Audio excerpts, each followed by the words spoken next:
गुजरात में माहौल गर्म है, चुनाव होने वाला है और सबकी साख लगी हुई है। भारतीय जनता पार्टी को अपना शो इम्प्रूव करना है। पिछली बार डबल डिजिट पे जीत गए थे। राहुल गांधी प्रचार प्रसार में सफल रहे लेकिन चुनाव नहीं जीत पाए।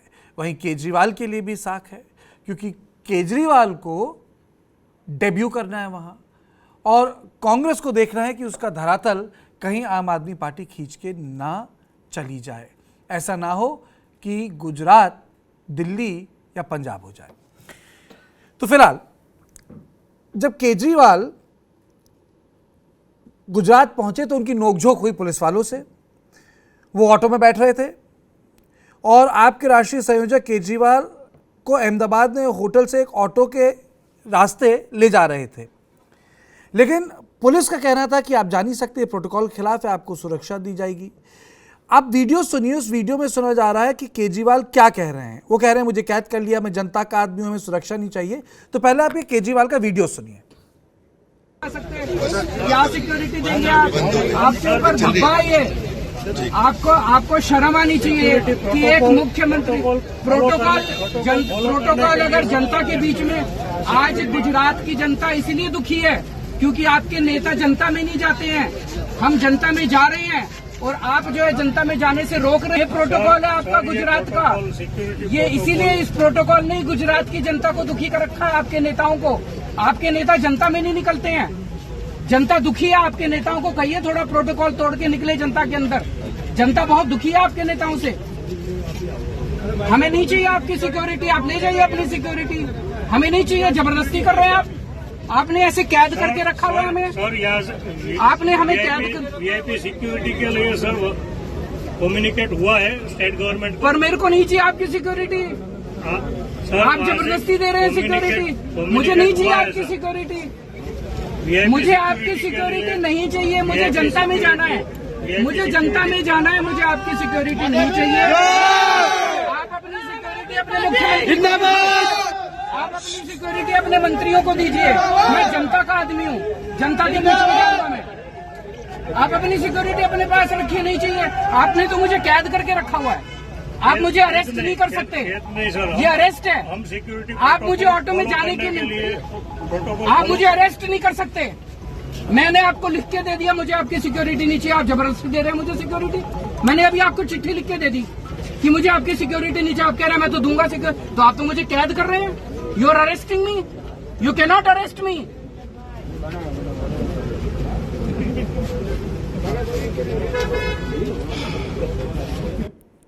तो ये तो केजरीवाल थे। जो केजरीवाल स्टाइल पॉलिटिक्स है, जैसे कि हाथी की सूंड में चींटी।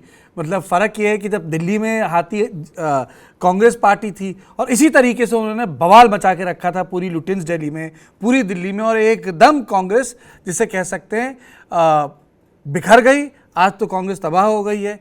दिल्ली में हर जगह जो वोट कांग्रेस का माना जाता था वो केजरीवाल के पास है, और वो बढ़ भी गया। इतने बड़े बहुमत से जीते दिल्ली में 2 बार कि कांग्रेस को 0 मिला। तो मतलब डबल जीरो मिला। अब आप सुनिए कि इस सिक्योरिटी के सवाल को लेकर क्या कहा गया, फिर चर्चा शुरू करेंगे। एक स्टेट की पुलिस ये कह सकती है कि मुख्यमंत्री को हम ऑटो में अगर वो जाएगा तो सुरक्षा नहीं दे सकते। मैं पंजाब में ऑटो में गया, मैं दिल्ली में ऑटो में जाता हूँ, वहाँ तो कभी किसी ने नहीं कहा कि आप ऑटो में जाएंगे तो हम आपको सुरक्षा नहीं दे सकते। उनका मकसद सुरक्षा देना या नहीं देना नहीं था, उनका मकसद था मुझे जनता के बीच में जाने से रोकना। जनता में तो केजरीवाल जाएगा, केजरीवाल तो जनता का आदमी है, केजरीवाल तो जनता में जाएगा। और इस दुनिया में किसी की हिम्मत नहीं है जो केजरीवाल को जनता से काट सके। तो तर्क वितर्क मत कीजिए, आप उनकी मंशा समझने की कोशिश कीजिए। उसके बाद मैं गया ना, सिक्योरिटी दी ना उन्होंने, नंगे हो गए ना। अब नरोत्तम मिश्रा जी की बाइट सुनिए आप। केजरीवाल जी से बड़ा नौटंकीबाज आपको दुनिया में नहीं मिलेगा। देश की तो बात ही अलग है। एक तरफ गुहार लगा रहे थे कि मोदी जी हमें सिक्योरिटी नहीं दे पा रहे, और दूसरी पार जनता को जाकर के इस तरह का स्वांग रच रहे थे। अब दिल्ली की जनता उन्हें समझ गई है कि ये जो भ्रम फैला के राजनीति करते हैं, अब ये ज़्यादा दिन नहीं चलने वाली है और अब केजरीवाल एक्सपोज हो गए।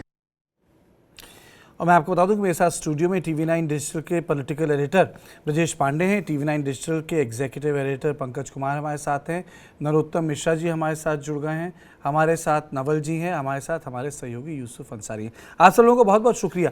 ये मैंने जो शब्द इस्तेमाल किया ब्रजेश की, हाथी की सूंड में चींटी, एक तरफ तो लव यात्रा चल रही है, प्रेम मिलाप यात्रा चल रही है कांग्रेस की, भारत जोड़ो, जिसमें उनका ये है कि भाई ये पॉलिटिकल कम, ये एक हील्स को भरने की वो है कोशिश। दूसरी तरफ यहाँ गुजरात में केजरीवाल जी ने नाक पे दम कर रखा है। अब आप देखिए, अब कह रहे हैं कि मुझे जनता से मिलने जाना है, आप मेरे बीच पे नहीं आइए। मुझे लगता है इस वीडियो को देख के जनता कम बीजेपी ज़्यादा परेशान होगी। देखिए, ये विंटेज केजरीवाल पॉलिटिक्स है। हमेशा डेविड वर्सेस गोलायत वाली थियरी कि हम कमज़ोर हैं, हमें विक्टिमाइज किया जा रहा है और सरकार हमें दबाने कुचलने का प्रयास कर रही है और हम उसके बावजूद जनता तक जाएंगे और जनता की बात पहुंचाएंगे। और मुझे लगता है अभी तक का जो उनका स्कोर कार्ड है उसमें वो काफ़ी हद तक सफल रहे हैं, इसीलिए वो इस फॉर्मूले को कई जगह अपनाते हैं। और देखना बेहद दिलचस्प होगा कि गुजरात में इसका रिजल्ट क्या आता है, क्योंकि ऑप्टिक्स के लिहाज से ये बेहद शानदार ऑप्टिकल वीडियो है, इसमें कोई दो राय नहीं। कम से कम मैं तो मानता हूं कि ये, यदि मैं केजरीवाल फैन हूं या मैं फ्रिंज में बैठा हूं जिसमें मैं कुछ परसेंट के आम आदमी पार्टी और कुछ परसेंट बीजेपी, तो मुझे तो ये वीडियो बहुत अट्रैक्ट करेगा। लेकिन इसमें सबसे महत्वपूर्ण बात है यूसुफ, कंसिस्टेंसी। केजरीवाल अब कंसिस्टेंटली जा रहे हैं। कहने का मतलब है कि अगर भारतीय जनता पार्टी अपने चुनाव प्रचार और उसके प्रसार को लेके कंसिस्टेंट है, तो भाई केजरीवाल भी उतने ही कंसिस्टेंट है और कंसिस्टेंसी का डिविडेंड तो मिलता है। पंजाब में देख लिया। बिल्कुल सही कहा कार्तिक। बार बार हम ये बात जब डिस्कशन करते हैं तो ये बात आती है, राहुल गांधी अपने मिशन में, अपने काम में कंसिस्टेंट नहीं है। उर्दू में इसी को कहते हैं मुस्तकिल मिजाजी नहीं है उनमें। लेकिन केजरीवाल की जो पॉलिटिक्स है उसके अंदर एक कंसिस्टेंसी है और निरंतरता उसके अंदर है। आप देखिए कि पंजाब का चुनाव जो उन्होंने शुरुआत की थी वो 1-1.5 साल पहले पूरी ताकत के साथ उन्होंने पंजाब में अपना चुनाव कैंपेन शुरू किया था। उसका नतीजा उन्हें मिला कि 90 सीटें उन्होंने वहां जीती और अब उन्होंने गुजरात को एक मिशन के तौर पे ले लिया है। और इसी तरह से लगातार आप देखें तो कभी वो जाते हैं, कभी मनीष सिसोदिया जाते हैं, कभी दोनों साथ साथ जाते हैं और रेगुलर उन्होंने दिल्ली मॉडल को पंजाब में जाके संगठन की कोशिश की है। और उसका नतीजा ये हुआ कि जो बीजेपी एक तरह से हिंदू मुस्लिम पॉलिटिक्स में बिलीव करती है, उसका फायदा उठाती है, उसे गुजरात में जाके गृह मंत्री को स्कूल दिखाने पड़ेगा। देखिए हमारे स्कूल ये है, तो ये एक बड़ा चेंज दिखता है। और जो आपने मुहावरा इस्तेमाल किया ना कि हाथी की सूंड में चींटी घुस गई है, तो ये केजरीवाल पर जो पॉलिटिक्स है तो बिल्कुल सही बैठता है, मौके के हिसाब से भी है। और क्योंकि केजरीवाल बीजेपी के लिए परेशानी का सबब है और बड़ी परेशानी का। अभी तक 2 स्टेट की सरकार बनाई, दिल्ली में और पंजाब में। इन दोनों जगह पे कांग्रेस का उनका मुकाबला था, कांग्रेस का सफाया हुआ है। हालांकि दिल्ली में बीजेपी का भी सफाया हुआ है, क्योंकि बीजेपी कमजोर नहीं थी, दिल्ली में बीजेपी इतनी कमजोर नहीं थी। और जब शीला दीक्षित 98 में बीजेपी को हरा के सत्ता में आई थी, तो उससे पहले तो बीजेपी की सरकार बनी थी दिल्ली में, सबसे पहली सरकार बीजेपी की थी 93 से 98 तक। उसके बाद भी बीजेपी 15, 16, 20 सीट तक रहती थी और 2013 में भी बीजेपी को अच्छी खासी रखा। लेकिन उसके बाद जब केजरीवाल 15 में दूसरी बार बने तो बीजेपी का भी सफाया हो गया। तो अब केजरीवाल की कोशिश असल में ये है कि गुजरात और हिमाचल में अगर हम बीजेपी को डेंट कर देते हैं तो हम पर जो बीजेपी की बी टीम होने का आरोप लगता है वो हट जाएगा और कांग्रेस के एक नेचुरल विकल्प के रूप में आम आदमी पार्टी उभरेगी। उसी स्ट्रेटेजी के तहत उन्होंने गुजरात को फोकस किया है। अथर जी, मुझे एक चीज बताइए कि ये कहना क्या ठीक है जो कई लोग ये आरोप लगाते हैं कि भाई केजरीवाल तो बी टीम की तरह हैं भारतीय जनता पार्टी के, पर मूल सवाल ये है कि अगर मेन विकल्प फेल हो जाए तो क्या दूसरे विकल्पों को भरने का अधिकार नहीं है इस देश में राजनीति में? अथर जी, यूसुफ एक मिनट रुकिए यूसुफ। हाँ अथर जी, एक तो मैं आपसे पहले पूछूंगा, आवाज आ रही है? क्योंकि मुझे काफी डिस्टर्ब आवाज आ रही है। आपकी आवाज बहुत क्लियर आ रही है दर्शकों तक। ठीक है, तो इसमें जहां तक बात रखी है आपने कि तो एक बड़ा हाथी के सूंड में सुई घुसना, मतलब वही वाली बात चींटी। जैसे हमारे इससे पहले के पैनलिस्ट ने कहा कि डेविड वर्सेस गोलियात वाला।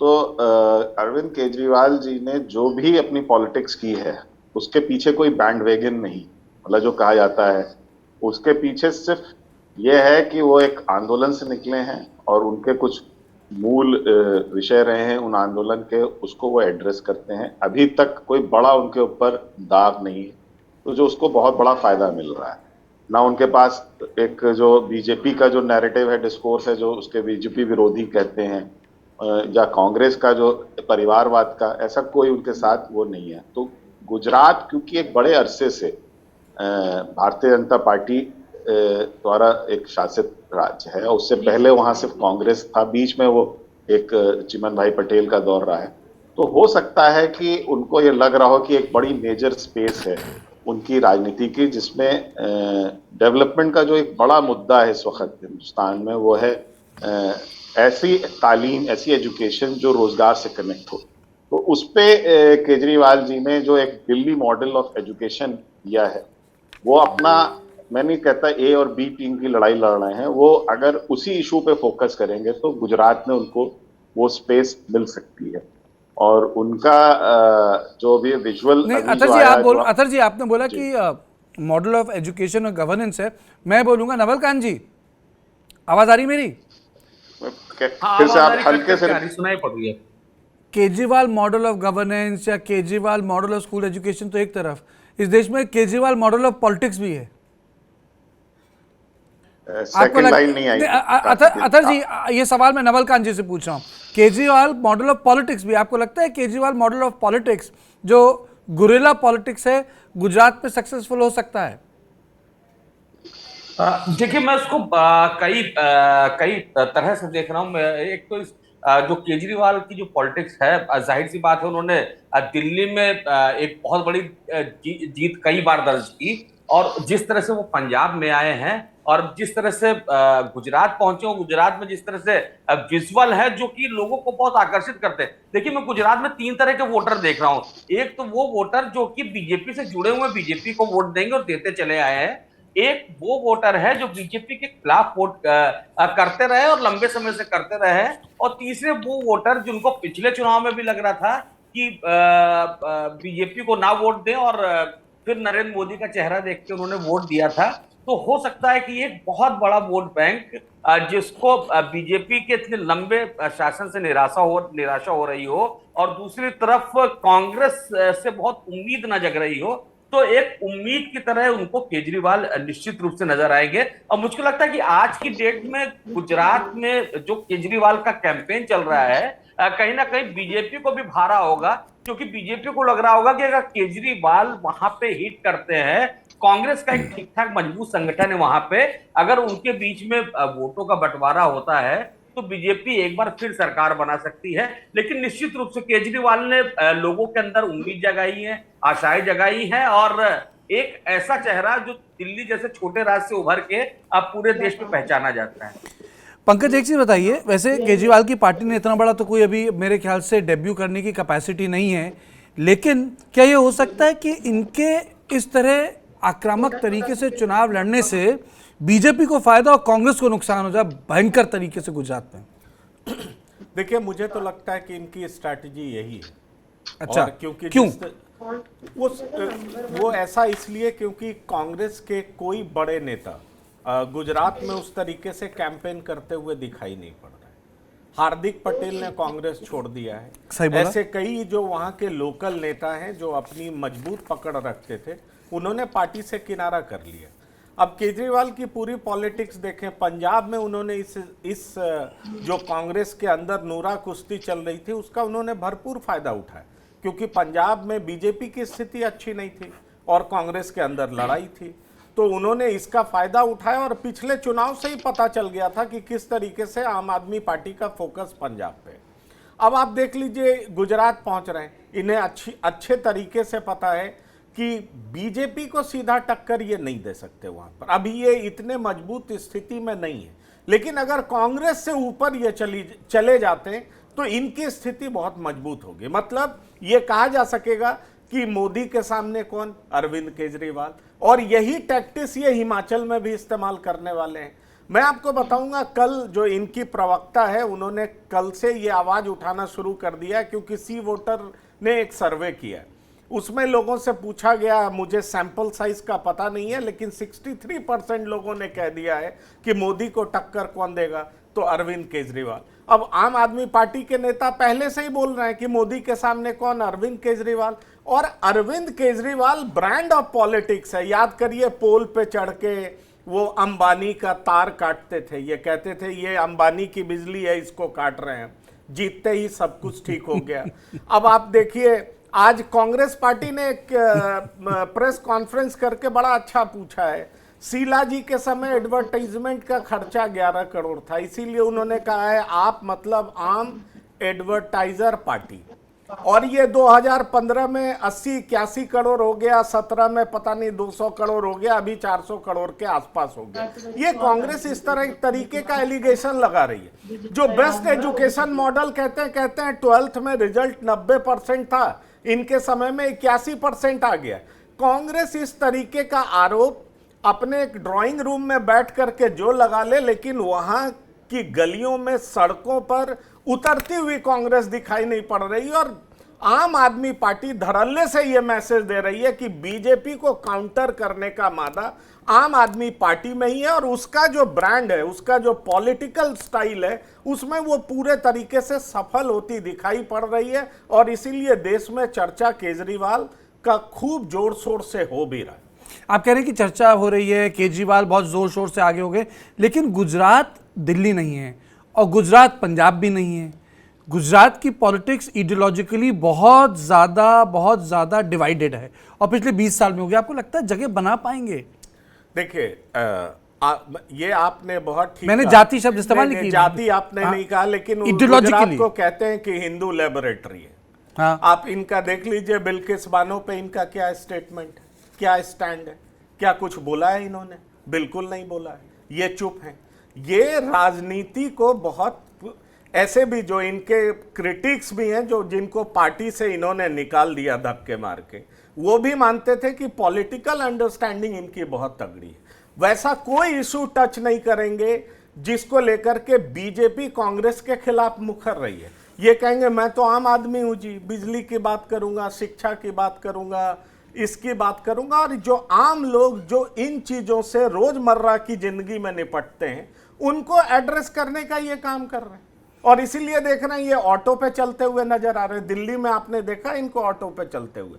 वो दिन लद गए जब इन्होंने कहा था मैं वो गाड़ी नहीं लूंगा, मैं वो बंगला नहीं लूंगा। इन्होंने ही कहा था, गाड़ी और बंगला तो दोनों ले लिए, दोनों ले लिया। मैं वही तो कह रहा हूं। तो फिर वो गुजरात की जनता जानेगी कि बाद में ये गाड़ी पे चढ़ेंगे, क्या करेंगे, वो बाद में इनको दिखाई पड़ेगा। लेकिन ऑटो, क्योंकि देखिए ये तो सच बात है, लोगों की मेमोरी बहुत शॉर्ट होती है, और ये यहाँ पर साफ दिल्ली में तो देखा जा चुका है। ऑटो में भावी मुख्यमंत्री या ऑटो में मुख्यमंत्री या ऑटो में बड़ा नेता भी बहुत अच्छा लगता है लोगों को। ये बिल्कुल सही है, क्यों नहीं, पर उसके पीछे की पॉलिटिक्स थी। इन्होंने कैलकुलेट किया दिल्ली में 90,000 ऑटो चलते। अब आप समझिए, इन्होंने कह दिया कि भाई ऑटो वाले विक्टिम है, और इन्होंने बहुत सारे ऐसे डिसीजंस लिए जो ऑटो वालों के फेवर में जाते थे। और मैं जब रिपोर्ट करता था तो पता चलता था कि इन्होंने मान रखा था कि एक ऑटो वाले के फैमिली में कम से कम 4 लोग होंगे, तो 4 लोग हुए तो 4 लाख वोटर्स तो हमारे पास ऐसे ही आ गए।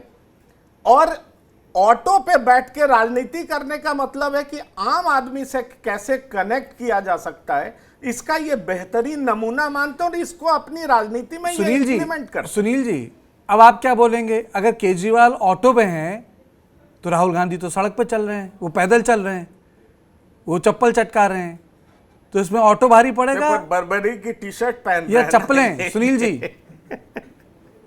जी जी, मैं कह रहा हूं कि अगर ये ऑटो पे हैं तो राहुल गांधी भी चप्पल चटका रहे हैं जी, तो क्या भारी रहेगा गुजरात में? क्योंकि अभी जीतने की बात नहीं कर रहा, नंबर 1 पे मैं मान के चल रहा हूं कि इस वक्त भारतीय जनता पार्टी है। जो पूरी लड़ाई चल रही है वो नंबर 2 के लिए हो रही है।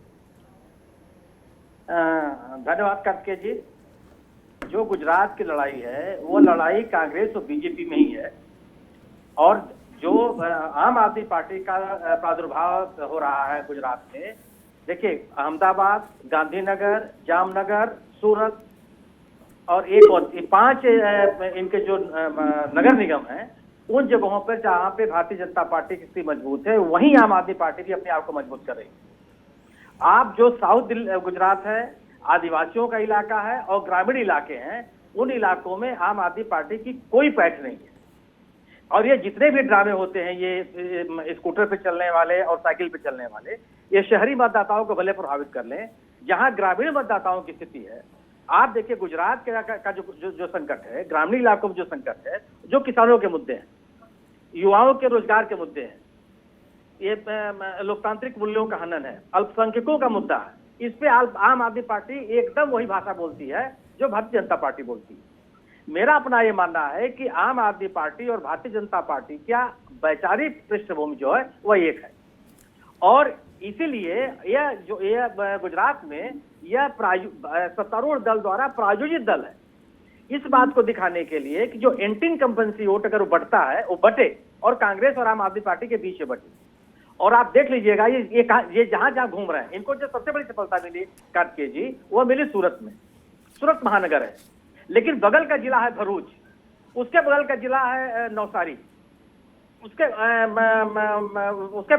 आसपास के जिले आनंद वगैरह, कहीं नहीं है ये। इसीलिए, और ग्रामीण क्षेत्रों में अभी भी इनकी वो स्थिति नहीं है जो कांग्रेस की है। कांग्रेस के पास आज भी 38 से लेकर के 40% तक का मतदान है गुजरात में, और उसका जो संगठन भी है वो अभी ठीक ठाक है पूरे गुजरात में। जो दिखाई नहीं पड़, जो लोग बात कर रहे हैं वो इसलिए कि सब शहरी इलाकों में देख रहे हैं जहां आम आदमी पार्टी घूम रही है और अपने लोगों को इकट्ठा कर रही है। सोचिए, इन्होंने जो नारा दिया, वहां का जो सरकारी कर्मचारी है वो असंतुष्ट है। आप सोचिए कि 7वां पे कमीशन छोड़ दीजिए, 6ठा पे कमीशन वहां लागू नहीं है। आज भी एक बड़ा वर्ग ऐसा है जिसको कॉन्ट्रैक्ट पर नौकरी करनी पड़ती है, एक निश्चित राशि आती है सैलरी में, कोई वेतनमान नहीं दिया जाता। लेकिन यह इशू नहीं है गुजरात में, क्योंकि गुजरात में नौकरी प्राथमिकता नहीं है, जो रोजगार में लोग हैं। लेकिन व्यापार के कारण से जो नुकसान हुआ, जीएसटी की वजह से जो लोगों को नुकसान हुआ, ये सबके जानकारी में है। किसानों के सामने जो मुद्दे हैं, इसलिए मेरा मानना है कि लड़ाई कांग्रेस और बीजेपी की है, और जो आम आदमी को पार्टी खड़ा कर रही है बीजेपी, उससे खुद का नुकसान है। जी जी। अच्छा, हमारे साथ जितेन भाटी भी जुड़ गए हैं। जितेन, मुझे एक चीज़ बताइए, पहले बड़ा जोर शोर से कैंपेन चला था हिमाचल प्रदेश में, हिमाचल प्रदेश एकदम आउट हो गया और सारी ताकत झोंक दी गुजरात में, ये हुआ क्यों? पहले तो ये बताइए।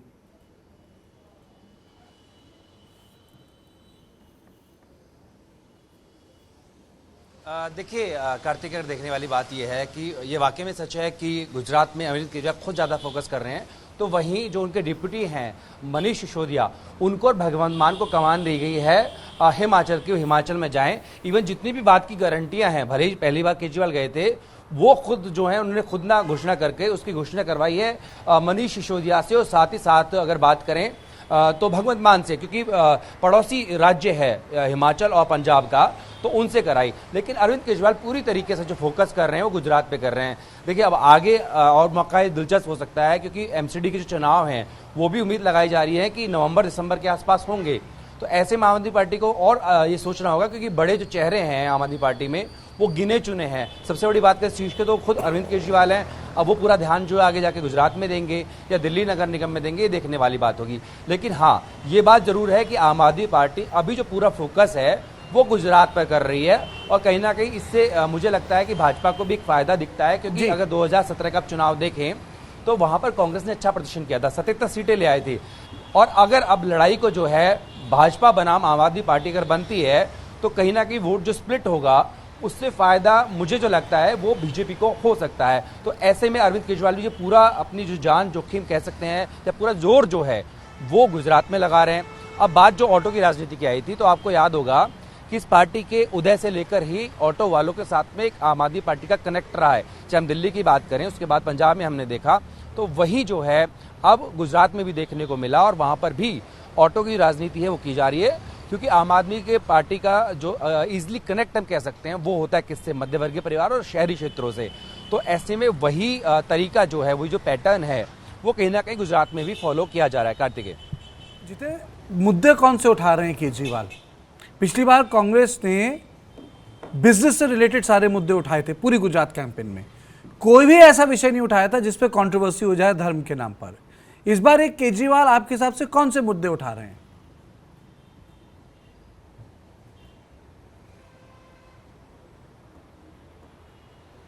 देखिए, आम आदमी पार्टी का पैटर्न वही है। अब बात करते हैं शिक्षा की, बात करते हैं बिजली की, बात करते हैं पानी की, बात करते हैं स्कूल की, बात करते हैं। वही चीज़ें दिल्ली के मॉडल के आधार पर पंजाब में बात की गई, वही सारी बातें जो है वहाँ पर की गई हैं। महिलाओं को जो है, जो 18 साल है उससे ऊपर की हैं, उनको 1,000 रुपये देंगे। सुरक्षा की बात, तमाम जो रोजगार की बात, यानी कि युवा को अट्रैक्ट करना है। तो कोई अलग नहीं है। जो सिलेबस दिल्ली में था वही सिलेबस जो है पंजाब में है, और वही सिलेबस जो है गुजरात में भी लागू किया जा रहा है। अभी तक कोई अलग से बात नहीं की गई है। लेकिन कुल मिला के देखें तो जो यूएसपी बताती है आम आदमी पार्टी अपनी, शिक्षा और स्वास्थ्य, और कहीं ना कहीं उन्हीं चीज़ों को, और जो कहते हैं कि फ्री की चीज़ें, यानी कि जो सुविधाएं जनता के टैक्स से आम लोगों को देंगे, साफ तौर पर इसी बात को प्रमुखता से रख रहे हैं। अभी कोई अलग से एजेंडे की बात जो है नहीं दिखी है। हाँ, क्योंकि अभी चुनाव में समय है, तो हो सकता है कि कुछ लोकल मुद्दों को भी अलग तरीके से उठाया जाए। जी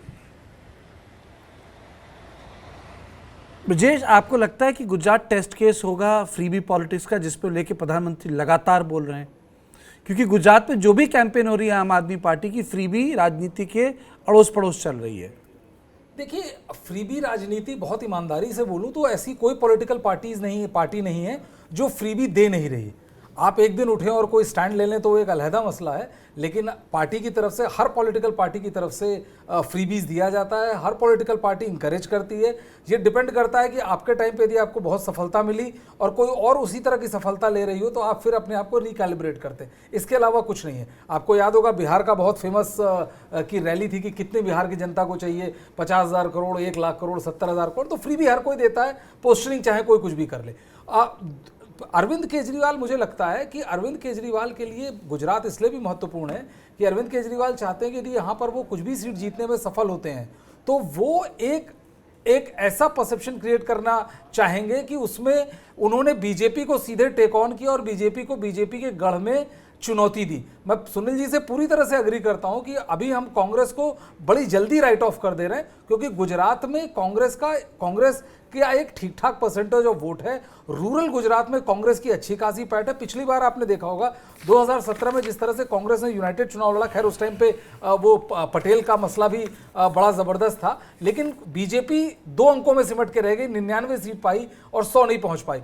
तो अरविंद केजरीवाल के लिए और बीजेपी के लिए इसलिए मुफीद है कि ये एक परसेप्शन जाता है कि वो आम आदमी पार्टी को ज्यादा तरजीह दे रहे हैं कांग्रेस की तरफ से, एक मैसेज भेजने के लिए कि नहीं, हमारी लड़ाई आम आदमी पार्टी से है, लेकिन हमारी लड़ाई कांग्रेस पार्टी से नहीं है।